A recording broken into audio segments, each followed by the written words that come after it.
LG Cloutier amorce un virage stratégique pour protéger ses emplois.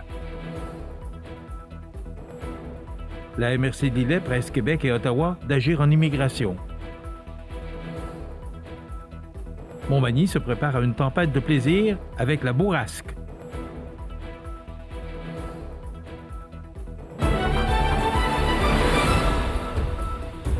Vendredi 20 février 2026. Bonjour, mesdames et messieurs, et bienvenue à votre bulletin d'actualité sur le réseau de télévision CEMA TV. Après plusieurs mois de restructuration stratégique, LG Cloutier Incorporé, LG Cloutier ou la société, est fière d'annoncer la reprise complète de ses activités et l'entrée en fonction d'une nouvelle équipe de relève, marquant le début d'une phase de croissance, de stabilité et de modernisation. Ce regroupement d'entrepreneurs crée une synergie entre les entreprises concernées, favorisant le partage des ressources et des expertises spécialisées. Cette approche permet également d'accroître la capacité de production tout en consolidant la solidité financière et opérationnelle de LG Cloutier. La relève arrive avec une vision renouvelée et une approche technologique pleinement ancrée dans les réalités actuelles. Après avoir traversé une période de défis, nous sommes aujourd'hui résolument tournés vers l'avenir, déterminés à servir nos clients avec rigueur, tout en développant activement de nouveaux marchés. Notre volonté est de redevenir un partenaire de choix en offrant des solutions performantes, fiables et adaptées aux exigences d'aujourd'hui, souligne Martin Grenier, président de LG Cloutier. Les prochaines années seront caractérisées par une restructuration continue et une amélioration soutenue des processus afin d'assurer l'efficience de la production et la qualité des services offerts.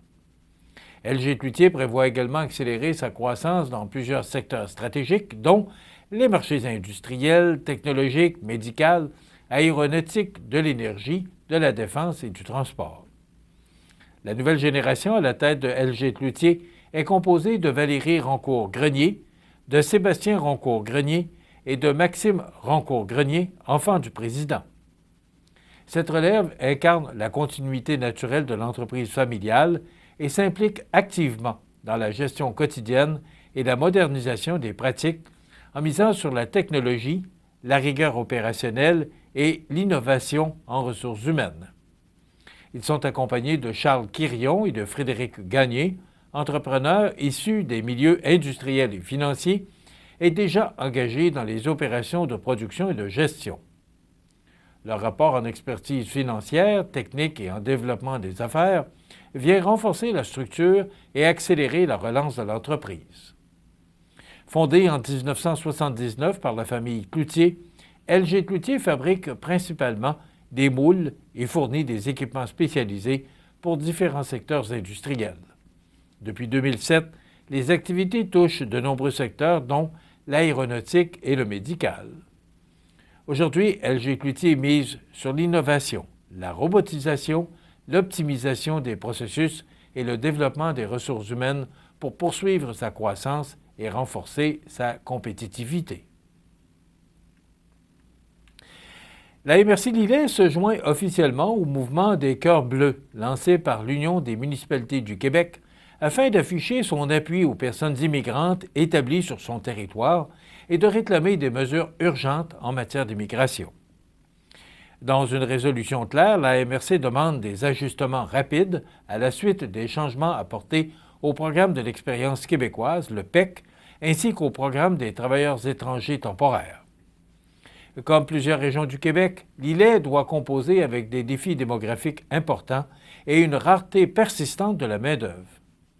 Les élus rappellent que les personnes immigrantes jouent un rôle essentiel dans la vitalité économique, sociale et communautaire du territoire. Les entreprises manufacturières, agroalimentaires, touristiques et de services comptent sur leur contribution au quotidien. Plusieurs de ces travailleuses et travailleurs ont appris le français, se sont intégrés à leur milieu et souhaitent poursuivre leur parcours en région. Or, l'abolition du PEC et l'absence de clause des droits acquis pour les personnes déjà engagées dans le processus créent une certitude préoccupante. Cette situation fragilise non seulement les personnes concernées et leurs familles, mais également la stabilité et la croissance des entreprises locales. Le préfet de la MRC d'Îlet, Normand Caron, affirme que la région ne peut se permettre de perdre des gens qui ont choisi d'y vivre et d'y travailler. Il estime qu'il est injuste de les plonger dans l'incertitude et demande la mise en place rapide d'une clause de droits acquis ainsi que des mesures transitoires claires pour celles et ceux déjà établis sur leur territoire. La MRC de l'Îlet interpelle également le gouvernement du Canada afin qu'il assure le renouvellement des permis temporaires des travailleuses et travailleurs déjà en poste pour éviter des ruptures brutales, tant pour les personnes que pour les employeurs. Plus largement, les élus invitent Québec et Ottawa à travailler de concert pour offrir un cadre stable, prévisible et humain, tenant compte des réalités régionales. Selon la MRC, les décisions en immigration ont des impacts concrets dans les milieux de vie et les régions doivent faire partie des solutions. En appuyant le mouvement des Cœurs bleus, la MRC de l'Îlet réaffirme que le développement régional passe par l'inclusion, la stabilité et la reconnaissance des contributions des personnes immigrantes et invite la population à porter le cœur bleu en signe de solidarité. Montmagny se prépare à une tempête de plaisir avec la bourrasque. Tous les détails après la pause. Bellissimo, un incontournable à Saint-Jean-Port-Joli. Pizza débordante de garniture, menu varié et abordable. Délicieux dessert avec des produits de grande qualité des gâteries de l'Ami. Porto Bellissimo et les gâteries de l'Ami, route de l'église à Saint-Jean-Port-Joli. Fenplast, c'est le plus important manufacturier de portes et fenêtres au Québec. Un produit recommandé par Protégez-vous au printemps 2024. Vous pensez portes et fenêtres? Passez voir notre équipe à la boutique Fenplast Montmagny au 228 Chemin des Poiriers ou sur fenplast.com. Vous regardez CMA TV, le réseau de l'information sur la Côte-du-Sud. Montmagny ajoute un nouvel élément à son calendrier hivernal avec le lancement de la bourrasque, une fête d'hiver qui se tiendra samedi et dimanche les 21 et 22 février. Annoncée par la ville de Montmagny, cette nouvelle initiative vise à rassembler la population autour d'activités extérieures dynamiques, festives et accessibles, tout en mettant en valeur le plaisir de vivre pleinement la saison froide. Pensée comme un grand rendez-vous plein air, la bourrasque propose de transformer les rigueurs de l'hiver en véritable moteur de rassemblement. L'objectif est d'encourager les citoyennes et citoyens à partir ou à sortir de chez eux, à bouger et à se réapproprier l'espace public, même lorsque le mercure descend. Pour Montmagny, il s'agit aussi de démontrer que l'hiver peut devenir un allié plutôt qu'un frein aux activités communautaires. L'activité phare de cette première édition aura lieu ce samedi 21 février au Parc Saint-Nicolas avec la présentation de ski joring équestre. Cette discipline spectaculaire, offerte en collaboration avec le Café Les Enfants perdus, marie l'univers western et les sports d'hiver. Les spectateurs pourront assister à des performances impressionnantes où des skieurs et skieuses sont tractés en grande vitesse par des chevaux dans un enchaînement de précision, de puissance et d'adrénaline. Afin de créer une ambiance festive et rassembleuse, l'événement sera aussi animé par un chansonnier, un DJ et un service de bar, transformant le site en véritable lieu de célébration hivernale. Les personnes intéressées à participer activement à l'activité de ski joring peuvent communiquer directement avec l'organisation par l'entremise de la page Facebook Montmagny Ski Jour. La bourrasque ne se limitera toutefois pas à cette seule discipline. D'autres activités viendront compléter la programmation, notamment des initiations au hockey ainsi que des courses hivernales présentées au cœur du centre-ville. La programmation complète se retrouve sur le site de la ville de Montmagny.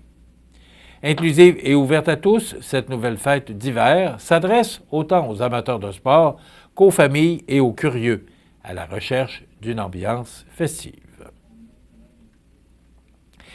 Il y a 30 ans, le Canada mettait en circulation une toute nouvelle pièce de 2 $ pour remplacer le billet de même valeur. Après le succès de la pièce d'1 $ en 1987, les Canadiens ont rapidement adopté cette pièce bimétallique à l'effigie de l'ours polaire, affectueusement surnommé Toonie. Depuis le 19 février 1996, plus d'1 milliard de pièces ont circulé d'un océan à l'autre. Il s'agissait alors de la première pièce bimétallique émise au pays, composée d'un disque central et d'un anneau solidement joint par un mécanisme de verrouillage. Le célèbre ours polaire, créé par l'artiste Brent Towson, orne toujours son revers. Jusqu'en 2022, l'avers représentait l'effigie de la reine Élisabeth II, remplacée depuis 2023 par celle du roi Charles III. En 2012, la monnaie canadienne royale a modernisé la pièce en adoptant une composition d'acier plaqué, multicouche, et en y intégrant des caractéristiques de sécurité avancées. Enfin, pour souligner ce 30e anniversaire, un rouleau spécial hors circulation tiré à 30 000 exemplaires et vendu 89,95 est offert aux collectionneurs, un symbole bien ancré dans le quotidien des Canadiens.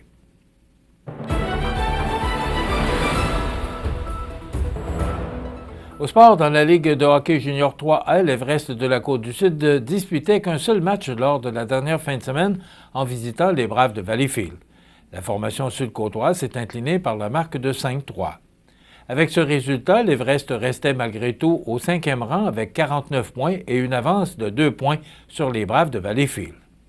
Cette fin de semaine en sera une très chargée pour la Côte-du-Sud. Au calendrier des affrontements contre les deux meilleures confrontations de la Ligue, tout d'abord en visitant le Collège français ce vendredi à 19h30 au Colisée Jean-Béliveau de Longueuil et accueille les Panthères de Saint-Jérôme dimanche après-midi 14h à l'Aréna de Montmagny. Dans la Ligue de hockey junior 2A, la série oppose le PG Lotbinière au Caron Industrie et est égale 1-1, alors que l'équipe manimontoise s'est inclinée 5-3 dans le premier match et remporté la victoire 4-2 dans le deuxième. Prochain match à domicile ce samedi 21 février 17h à Montmagny. Dans la Ligue de hockey Côte-du-Sud, les séries se poursuivront dès ce vendredi 20 février, alors que l'intensité promet encore de monter d'un cran dans la Ligue de hockey Côte-du-Sud. Après le premier week-end d'action, 3 formations ont pris les devants 2-0 dans leurs séries respectives, dont le Plastic Mort de Saint-Damien, le Décor Mercier de Montmagny et le Joe Vanina de Sainte-Marie, tandis que l'affrontement entre les Hunters de Saint-Prosper et les Mercenaires de Lotbinière sont à égalité 1-1. Ce soir, vendredi, Saint-Damien est à Saint-Jean-Port-Joli, Saint-Prosper à Lotbinière, et ces matchs sont présentés à 20h30 et Montmagny sera à Saint-Charles 20h55, Sainte-Marie à Saint-Joseph à 21h. Demain samedi, les séries se poursuivent. Saint-Jean-Port-Joli est à Saint-Damien dans le 4e match à 19h30, de même que Saint-Charles qui est à Montmagny à 20h30 et Lotbinière à Saint-Prosper. Et dimanche, si nécessaire, Saint-Prosper affrontera Lotbinière à 19h. Voilà ce qui complète votre bulletin d'actualité de ce vendredi 20 février. Dans un moment, les prévisions de la météo. Et le menu de cette émission d'aujourd'hui, Mme Gabrielle Brisebois, mairesse de Montmagny, sera avec nous. Et bien sûr, il y aura les avis de décès en fin d'émission. Je vous souhaite donc une excellente émission à notre antenne.